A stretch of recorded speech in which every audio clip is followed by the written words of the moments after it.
انا شخصيا ما بحبش اللبن ولا بحب اي حاجه بيضه في حياتي كلها، وما بحبش الاكل، مش اكيله للدرجه، وما كنتش بروح المدرسه ولا كنت باكل في المدرسه ولا الكليه ولا اي حاجه. انسانه كسوله لابعد الحدود، انسانه مشاغبه طفوليه الى ابعد الحدود. نقف كده؟ لا. بابا وماما كانوش بيقولوا لي اعملي ده، سوي ده، لازم تعملي، لازم تاكلي، لازم تشربي، لازم تذاكري عشان تدخلي كليه طب وتكوني دكتوره زي مش عارفه مين، زي ولاد خالتك، زي مش عارفه ليه ولاد خالتك او ولاد عمك كانوا مقترنين في حياه ناس كتير. بابا وماما ما قالوليش الكلمه دي خالص، حرفيا انا متاكده وفاكره كل كلمه. ما جوش قالوا لي لازم تاكلي عشان تكبري وتتجوزي وتخلفي خالص. ما جوش في وقت معين من سني بعد سن ال20 أو 25 وقالوا لي انت سن الجواز راح عليكي، انت لازم تتجوزي، لازم ترتبطي بأي حد من اصحابك في الشغل، ايه ده انت مجالك كله مليان رجاله، انت ما ارتبطتيش ليه لغايه دلوقتي؟ محدش من اهلي قال لي الكلمه دي.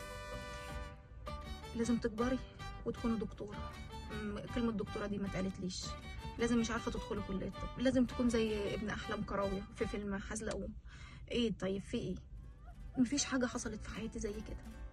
ليه بقى المقارنات في كل العلاقات من اول ما الطفل يتولد لغايه ما يكبر لازم يكون زي ده زي ده زي ده زي ده؟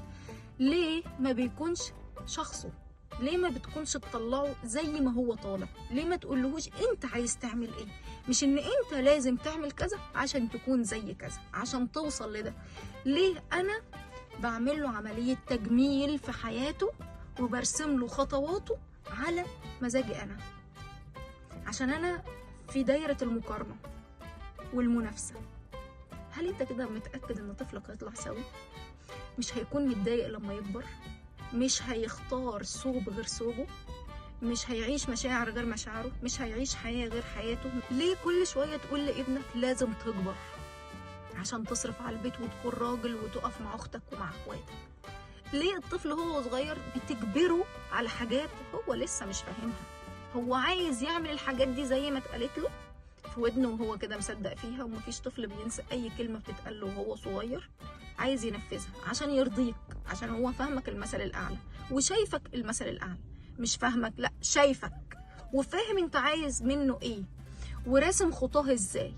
طب فين الطفوله اللي انا عشتها؟ انت كده رسمت لي طريق زي ما قلنا في البدايه على مزاجك انت.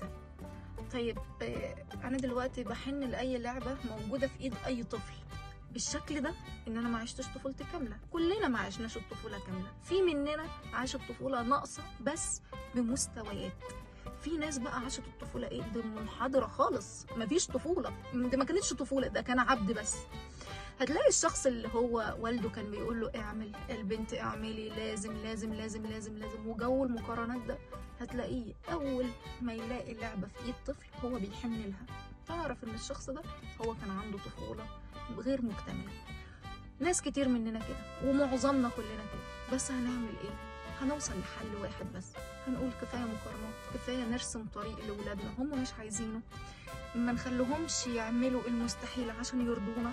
نداء لكل اب ولكل ام، لو عايزين تعيشوا اطفالكم او الطفوله اللي هم هيعيشوها بالطريقه اللي انت عشتها او بالطريقه اللي انت راسمها له، من حطام المقارنات ومن حطام حياتك اللي كنت عايشها انت وصغير، لا ما تعملش كده.